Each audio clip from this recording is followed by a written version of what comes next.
Good afternoon, my name is Declan. My name is Cole. My name is Justin. My name is Griffin. And we are the Loyola Capital Markets team. Following its previous trend, April saw the stock market continue to surge despite some initial concern about a possible May pullback.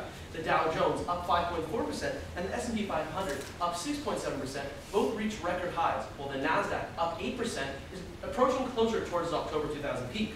Since January, the market has been carried by the lower risk sector, especially by utilities, consumer staples, and healthcare, because investors have been looking for alternatives to low-yielding treasury bonds. In addition, international risk measures have fallen, enticing investors to the stock market. Overall, the increase has largely been supported by the Fed's bond buying program, which has maintained low interest rates, encouraging consumer and business spending, and also helping businesses to maintain strong earnings. More specifically, in early April, the market was hesitant because a March sales report indicated a 0.4% drop in retail sales, which failed to match expectations. A disappointing jobs report, stating hiring rates were the lowest in 9 months, also lowered stocks. The market then gained some momentum after reports of favorable auctions of Spanish and Italian debt helped Europe surge. However, on April 15th, stocks posted their worst day of the year. Poor economic growth reported from China tanked commodities and lowered the market.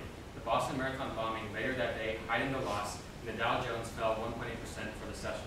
Then, on April 23rd, the Associated Press Twitter feed mistakenly reported that President Obama was injured by explosion in the White House. The hacked tweet sent traders and computers rapidly selling before the AP soon fixed the message, and the market immediately rebounded, all in a matter of minutes, showing how quickly information can impact the market. During that week, the market continued to surge despite mediocre economic reports.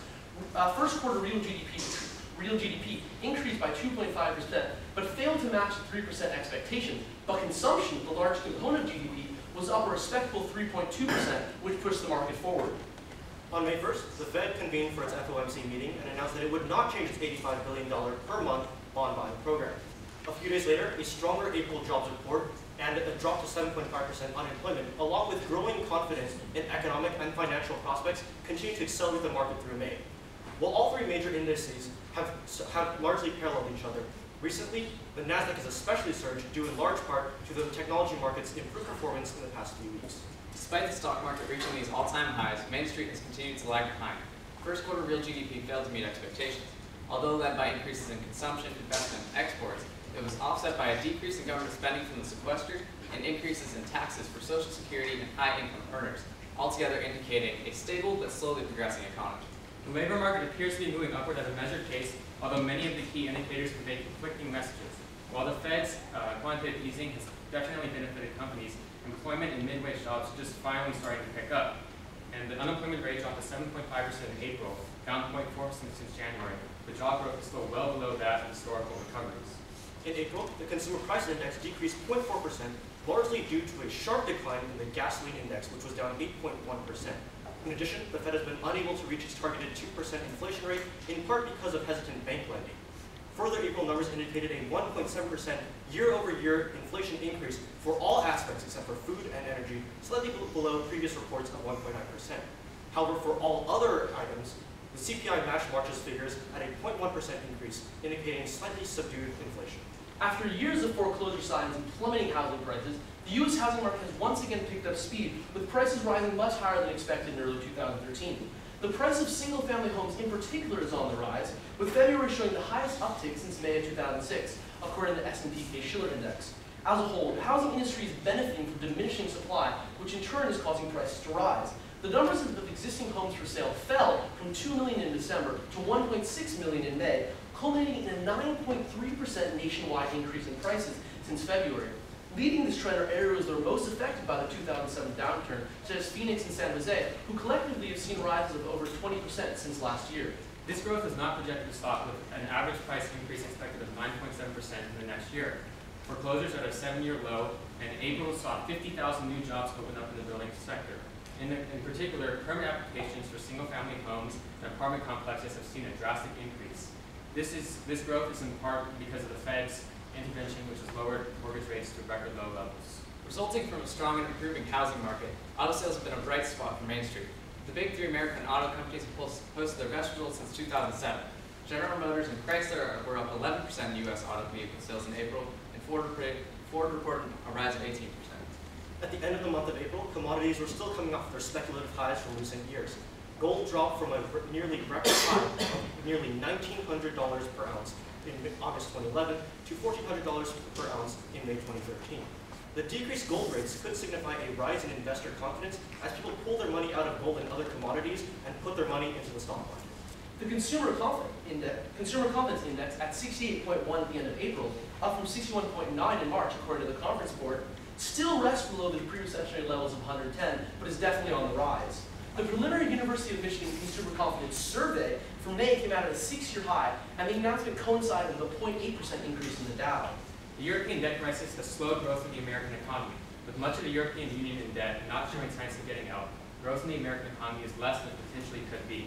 Additionally, with European Union GDP down 0.2% in the first quarter and the dollar appreciating 1.5% relative to the euro from April to May 17th, U.S. imports have increased.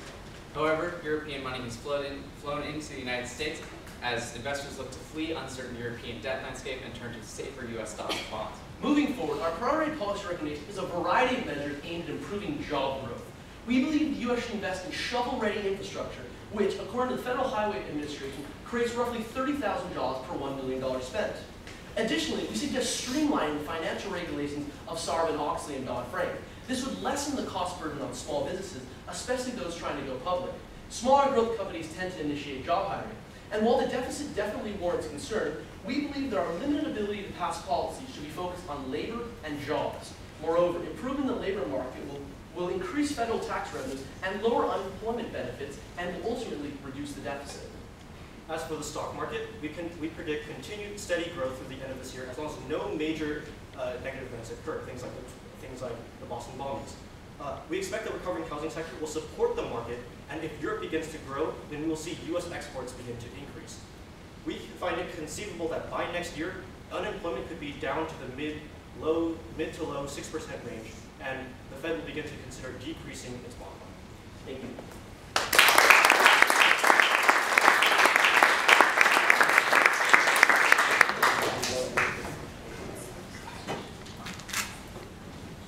Thanks for your presentation. In your discussion of policy, you focused on fiscal policy and perhaps greater role that it should play in infrastructure.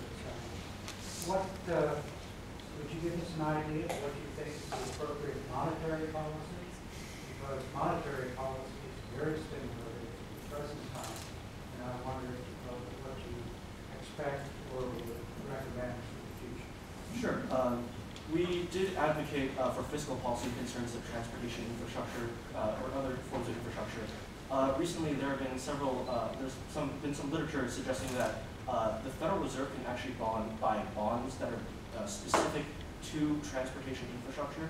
Under Section 13.3 of the Federal Reserve Act, it can initiate these kinds of purchases. That can also facilitate the benefits we would see from infrastructure, as well as proceed with the benefits that we are seeing right now with quantitative easing. But moving forward, we expect that the Federal Reserve will slowly ease off quantitative easing, probably when unemployment is in the mid 6% range next year is when we expect. And they'll do it probably very slowly so that we don't see a major dip in the economy and the stock market.